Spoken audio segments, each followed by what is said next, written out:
You guys look good today. Not that you don't look good every day, but yes. What's up, AG? How you doing, man? Good. How you doing? Doing all right. Longest tenure wizard, man. Been here since 2020.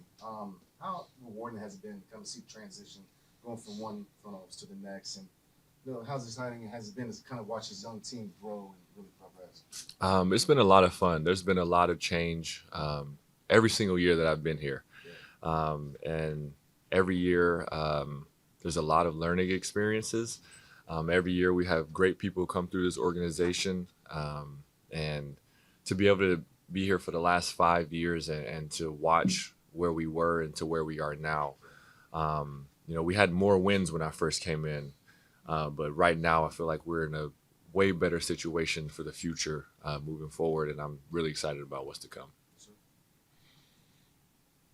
Hey, G, can you describe why you said what you just said? Like, why is it a better situation than before, even though it's less wins?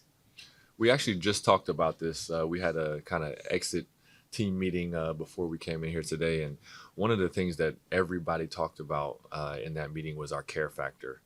We care for one another at a high level. I remember I was struggling with some injuries at the end of this season, and it's so funny that every young guy on our team came in and checked on me.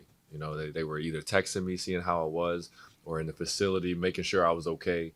And that speaks to, how much we want each other to be great and how much we love and care for one another. So I think the biggest difference is outside of, strategically planning the roster and all that kind of stuff is the fact that we care for one another at a high level. And what would you say your biggest strength is as a player, and how did you use that to help the young guys? My biggest strength as a player, I think it's my vulnerability. I'm willing to be there for guys no matter what. And I think that helps create an environment where other people can be themselves and be vulnerable and kind of be free, and which then allows them to play high-level basketball. So, and I guess how that helps me is I am who I am, and I accept it. I'm vulnerable with everybody. I have nothing to hide, and I just go out there on the court and just play my hardest. AG, what's the biggest difference in the player experience from when you first got to DC to the, what Will and Michael have started doing? Like I said at the beginning, we've had great people in this organization from when I first got here to now. Now we have a plan of action and how we're going to go about it. The players are put first in everything. But more importantly, the people who touch the players are very important as well. So we are a player-centric organization, but the people, our training staff, our medical staff, our coaches, if they're not taken care of, they're the ones touching the players every single day. If they're not taken care of at a high level, then the players won't be taken care of. Everybody will be resenting their job or not looking forward to coming into work every day. But they're taken care of. The staff is taken care of.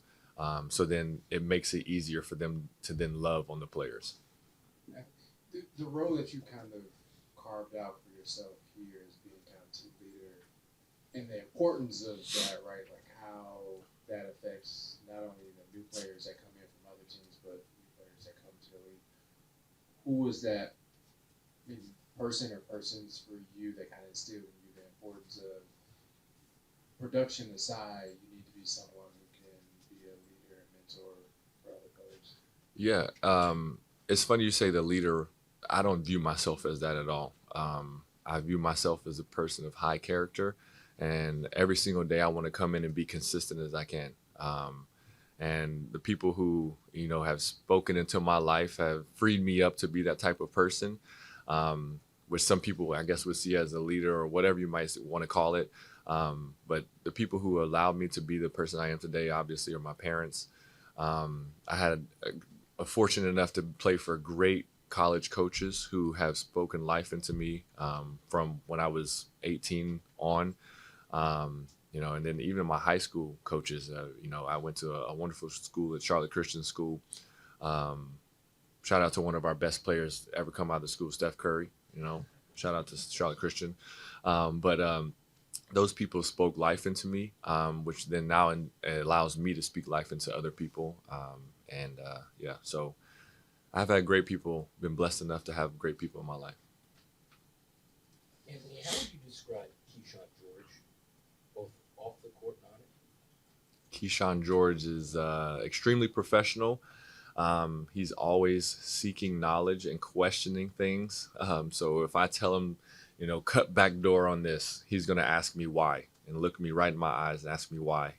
He authentically wants to learn and be a great player. And I respect that so much about him. I don't think one time he was late for anything this year. And always willing to do whatever it was that me personally, whatever I asked him to do. There was one time where we had an off day and I just told him, hey, we're going to go, do something for the firefighters around the corner. And he was like, of course, what are we doing? Because he always asks questions, what are we doing and why? But then he showed up the next day with his mom on that off day. And, that speaks to who he is as a person. A great character, high character guy. So Keshan's an all around great person. In terms of how, what do you see from him defensively, given his height and his physical characteristics? Yeah, he has everything you want in a defender physically, but more importantly is his mentality, right? Like if he's not one of the people that can get affected by the offensive end. So most people, when they're playing the game of basketball, that they're only going to play defense if the offense is going well. For Keshan, that's the opposite. He wants to play defense first, and then everything else falls into place for that, for the rest of his game. And his mentality is one that he's going to try to get a stop. And if he can't get a stop, he's going to be extremely frustrated about it. And then the next time on defense, he's going to get that stop. 5 years in one place in the NBA is a long time. You played over 200 games here. When you came over from overseas, did you have any idea that you'd be in one place for as long as you have? And what has it been like for you and your family to be here for half a decade? It's a blessing to be here for such a long period of time, and I don't take it for granted at all. I approach everything with a heart of thankfulness, because I know I realistically have no control over where I'm going to be. And even I don't know at the start of the season if I'm going to be here in Washington by the end of next season. I never know that. But what I do know is that I can control one thing, and that's who I am on a daily. I just want everyone to see a consistent person every single day. And that's paid off with 5 consecutive years here in Washington, and it's been a blessing.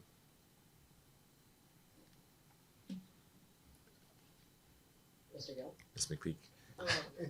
When you look at, you mentioned when you were injured and the young guys especially checking on you and texting you, typically that's the type of person you are with everyone in the organization. I mean, literally everyone, not just your teammates. How different was that for you to then be the one that was being checked in on, and knowing that the character that you have and show in such a short period of time was paying off, and in a way leading these guys to then share it the same way?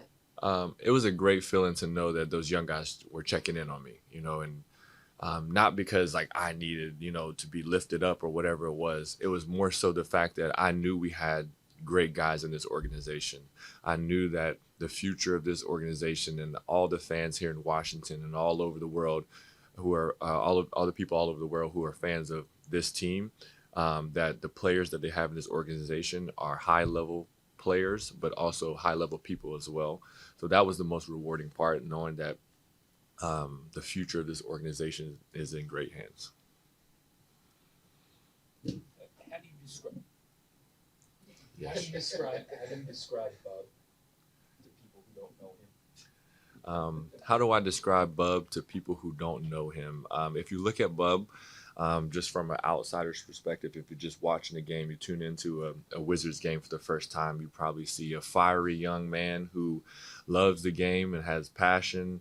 And, he's talking to the refs, he's talking to his teammates, sometimes, talking to the refs a little bit too much. So you may think, you may have all this thought of who this person is, but it's the total opposite. right? Like he is a person who is extremely kind-hearted, a person that loves the game of basketball, and it comes out with his passion on the court. But he wants to be great, and sometimes his fire and his passion comes from his want to be a leader on this team. And he is a leader on this team currently, and he'll be a great leader moving forward for this team.